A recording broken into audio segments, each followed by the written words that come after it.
Students, आज हम जो आपका ABST का फर्स्ट पेपर है ऑडिटिंग एंड मैनेजमेंट अकाउंटिंग, उसमें दो पार्ट हैं। फर्स्ट पार्ट ऑडिटिंग का है, सेकंड पार्ट मैनेजमेंट अकाउंटिंग का है।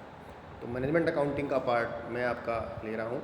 इसमें सबसे पहले हम इसका आज पहला टॉपिक जो है परिचय वाला कि प्रबंध लेखांकन क्या है, क्योंकि कोई भी टॉपिक हम पढ़ते हैं तो उससे पहले, कोई भी पेपर हम पढ़ते हैं तो उससे पहले हमें उसका अर्थ हमें आना आवश्यक है कि क्या उसका मतलब है। तो प्रबंध लेखांकन का अर्थ क्या है, इसकी परिभाषाएं क्या है, वो विभिन्न लेखा शास्त्रियों ने अपने अपने ढंग से इसको परिभाषित किया है।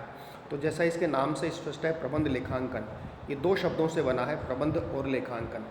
प्रबंध के बारे में आप अच्छी तरह से जानते हैं कि जो मानव शक्ति है उसको निश्चित लक्ष्य की प्राप्ति के लिए उसका नेतृत्व, मार्गदर्शन और संचालन करने के लिए जिस तकनीक का हम उपयोग करते हैं, जिस कला का हम उपयोग करते हैं, उसे प्रबंध कहा जाता है। और लेखांकन वो है जो उस व्यवसाय के अंतर्गत जितनी भी घटनाएं हुई हैं, जो भी लेन देन हुए हैं, चाहे वो पूरे हुए हों चाहे वो आंशिक हों, उनको एक मुद्रा के रूप में हम उसको महत्वपूर्ण ढंग से हम किस प्रकार से उसको लिखें, पुस्तकों के अंदर किस प्रकार से लिखें जिससे हम वर्ष के अंत में व्यवसाय का लाभ हानि हम आसानी से ज्ञात कर सकते हैं, तो उसको लेखांकन कहा जाता है। तो सार रूप में हम ये कह सकते हैं कि प्रबंध लेखांकन का आशय लेखांकन की वह कला है जो केवल व्यावसायिक लेन देनों को मुद्रा, मात्रा और समय के संदर्भ में विश्लेषित एवं निर्वचित करने से ही संबंधित नहीं है, बल्कि प्रबंध की व्यवसाय की नीतियों के निर्धारण, क्रियान्वयन एवं मूल्यांकन करने तथा दिन प्रतिदिन की क्रियाओं के नियोजन, नियंत्रण और समन्वय में सहायता करती है। तो एक प्रकार से इस परिभाषा से हम ये कह सकते हैं, जिसमें पूरे प्रबंध लेखांकन का सार जो है वो आ जाता है कि व्यवसाय में जितने भी लेन देन होते हैं उन लेन देनों को मुद्रा, मात्रा और समय के संदर्भ में एनालिसिस उनका करना, उनका इंटरप्रिटेशन करना, वो इसके अंतर्गत जो है वो आता। उसी से मतलब नहीं है इसका मतलब है कि प्रबंध की व्यवसाय के नीतियों के निर्धारण, क्रियान्वयन और मूल्यांकन करने में उनकी सहायता करना। क्योंकि प्रबंध लेखांकन जो है, वैसे तो जो लाभ हानि ज्ञात करने के लिए तो हम वित्तीय लेखांकन का उपयोग करते हैं, फिर प्रबंध लेखांकन की आवश्यकता क्यों पड़ी, ये आगे हम इसमें देखेंगे कि प्रबंध लेखांकन में जो विभिन्न इसकी प्रबंध लेखांकन की तकनीकों का हम उपयोग करते हैं, उनके माध्यम से जो प्रबंधक है उसको समय समय पर बहुत सारे निर्णय लेने में इसकी टेक्निक जो है वो काफ़ी सहायता करती है। इसलिए प्रबंध लेखांकन प्रबंधकों के लिए बहुत ही ज़्यादा महत्वपूर्ण जो है वो तकनीक है। तो इस प्रकार से और शॉर्ट में जैसे अमेरिकन उत्पादकता परिषद ने इसकी परिभाषा दी है, जिसमें कहा है कि प्रबंध लेखांकन सूचना का इस प्रकार प्रस्तुतिकरण है जिससे प्रबंध को एक संस्था के नीति निर्धारण तथा दिन प्रतिदिन के परिचालन में सहायता पहुंचा सके। तो इस परिभाषा से स्पष्ट है कि प्रबंध लेखांकन जो है प्रबंधकों को कई प्रकार से सहायता करता है। शॉर्ट रूप में हम कहें तो रॉबर्ट एंथोनी ने इसको इस प्रकार से लिखा है कि प्रबंध लेखांकन का संबंध लेखन सूचना से है जो प्रबंध के लिए उपयोगी हो। ये शॉर्ट एंड स्वीट इसकी परिभाषा हम जो है वो दे सकते हैं कि प्रबंध लेखांकन क्या है। कि प्रबंध लेखांकन का संबंध ऐसी लेखांकन सूचनाओं से है जिनसे प्रबंध को उपयोगिता जो प्रबंध के लिए उपयोगी है। ये फिर चार्टर्ड अकाउंटेंट्स की और JBET की, ब्राइट का, इनकी सबकी अलग अलग परिभाषाएं जो है वो दी हुई हैं, पर सार परिभाषा मैंने आपको ऊपर जो है वो बताई, वो इस प्रकार से जो है ये परिभाषा होती है। अब इसके अंतर्गत इस प्रबंध लेखांकन की परिभाषा को सार रूप में हम समझे तो इस तरह से समझ सकते हैं कि प्रबंध लेखांकन पेशेवर ज्ञान एवं कौशल का लेखांकन सूचना तैयार करने एवं प्रस्तुतिकरण में इस प्रकार उपयोग है ताकि उपक्रम की नीतियों के निर्धारण एवं परिचालन क्रियाओं के नियोजन तथा नियंत्रण में प्रबंध की सहायता कर सके। तो प्रबंधकों को लेखांकन की सेवाएं एक प्रकार से और भी शॉर्ट में हम छोटे शब्दों में कहेंगे तो ये अकाउंटिंग सर्विस टू मैनेजमेंट है कि मैनेजमेंट के लिए लेखांकन की सेवा देने का जो कार्य है वो प्रबंध लेखांकन करता है। क्योंकि ये प्रबंधकों से संबंधित है, इसलिए प्रबंधकों के लिए ही ये लेखांकन एक प्रकार से जो उनके लिए काफ़ी उपयोगी है। अब इसके बाद आता है प्रबंध लेखांकन की प्रकृति क्या है, इसकी विशेषताएं क्या है। तो वैसे तो जो आपने परिभाषा समझी है, देखी है अभी, उसके आधार पर हम इसकी विशेषताएं निकाल सकते हैं कि इसकी क्या विशेषता है। तो जैसे सेवा कार्य है, तो जैसा अभी ऊपर अर्थ में आपको बताया कि अकाउंटिंग सर्विस टू मैनेजमेंट, प्रबंध को लेखांकन की सेवाओं, तो ये एक प्रकार से सर्विस का कार्य जो है वो करता है प्रबंधकों के लिए। समन्वित पद्धति, ये कोऑर्डिनेशन, इसमें एक ऐसी, ये लेखांकन एक ऐसी पद्धति जिसमें कई सारी तकनीकों का समावेश, कई सारे विषयों का इसमें समावेश किया जाता है। कई सारी प्रणालियों पद्धतियों इनका समावेश होता है, जिसके अंदर लागत लेखांकन भी आता है, अर्थशास्त्र भी आता है, स्टैटिस्टिक्स भी आता है, इसमें साइकोलॉजी भी आती है, आपके बिजनेस लॉ भी इसमें आता है। तो कई प्रकार के जो विषय हैं उन सभी विषयों का समन्वय एक प्रकार से ये प्रबंध लेखांकन है। भविष्य से संबंध है, निश्चित रूप से ये जो प्रबंध लेखांकन है ये भूतकालीन तथ्यों के आधार पर भविष्य के लिए प्रिडिक्शन देता है, क्योंकि जो लेखांकन सूचनाएं इस मैनेजमेंट अकाउंटिंग की टेक्निक से इकट्ठी की जाती हैं, उन सूचनाओं के आधार पर प्रबंधक भविष्य के लिए निर्णय लेते हैं, इसलिए ये भविष्य से इसका संबंध ज़्यादा है।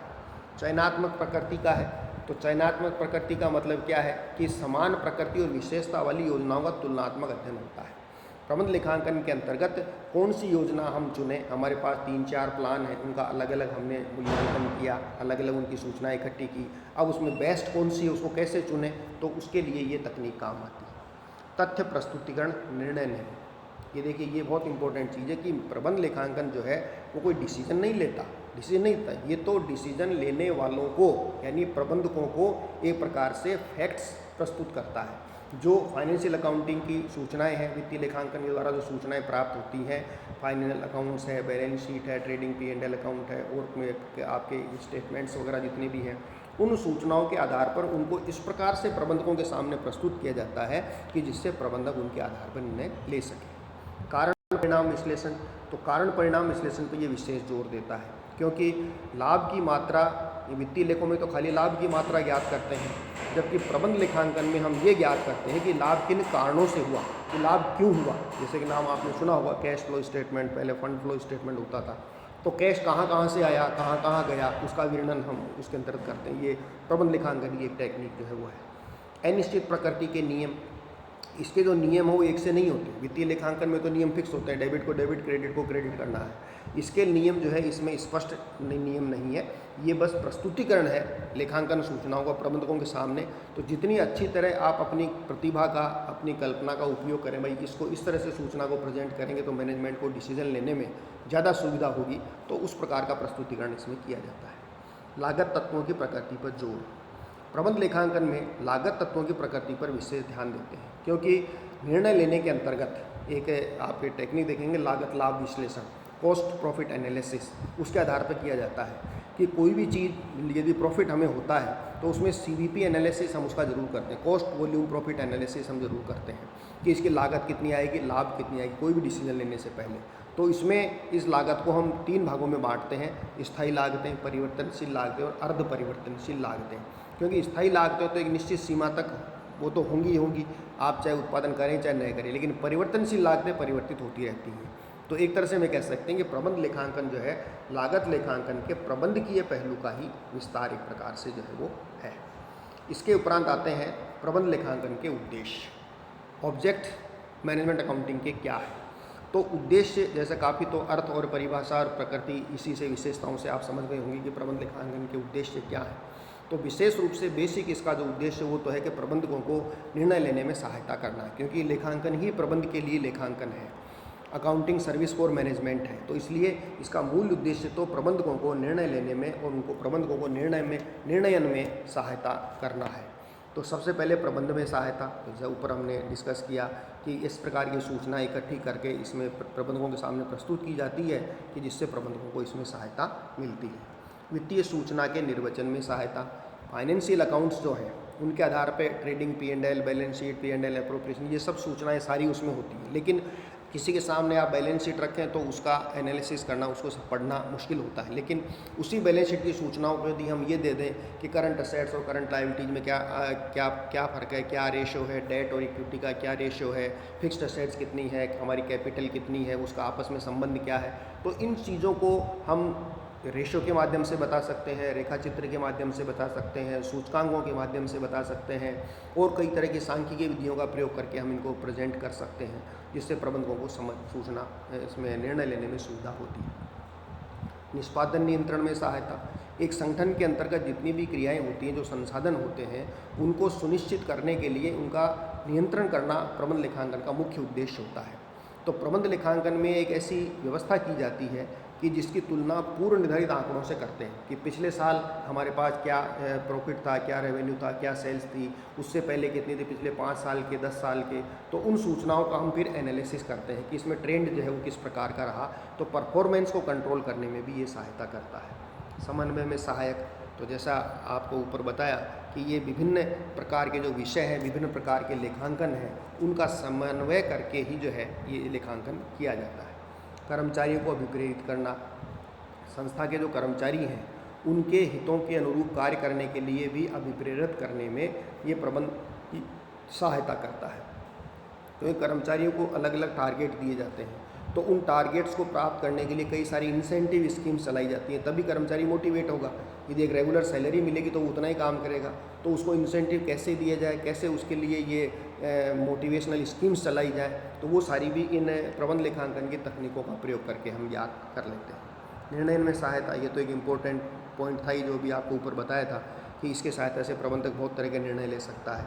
नवीनतम सूचनाओं का संवहन, जो लेटेस्ट जो इन्फॉर्मेशंस हैं उन इन्फॉर्मेशंस को भी इसके द्वारा जो है वो प्रबंधकों के सामने जो सूचनाएं प्रस्तुत की जाती हैं उनमें समाहित किया जाता है। और जवाबदेही का निश्चयन, क्योंकि जब तक आज के टाइम में सबसे बड़ी प्रॉब्लम यही आती है कि हम कोई भी कार्य करते हैं, जिम्मेदारी सबको दे देते हैं कि आपकी सीट का ये काम, आपकी सीट का ये काम है, तो काम हो जाता है जब तो वेल एंड गुड, लेकिन काम डिले होता है, प्रॉपर टाइम पे नहीं होता है, तो उसकी जवाबदेही किसकी है, रेस्पॉन्सिबिलिटी किसकी है। तो इसलिए जो व्यक्ति उस सीट पे हो, जो व्यक्ति उस विभाग का अधिकारी हो, उसको इसका रेस्पॉन्सिबिलिटी भी देनी पड़ती है। तो इसलिए अलग अलग संस्था के अंतर्गत, प्रबंध लेखांकन के अंतर्गत रेस्पॉन्सिबिलिटी सेंटर्स बनाए जाते हैं, उत्तरदायित्व केंद्र बनाए जाते हैं। तो उन उत्तरदायित्व केंद्रों को एक निश्चित व्यक्ति के सुपुर्द जो किया जाता है, जो प्रबंधकों के प्रति भी उत्तरदायी होता है। तो इस प्रकार से हम इसमें ये प्रबंध लेखांकन के विभिन्न उद्देश्यों को जो है इसके अंतर्गत जो है वो देख सकते हैं। धन्यवाद।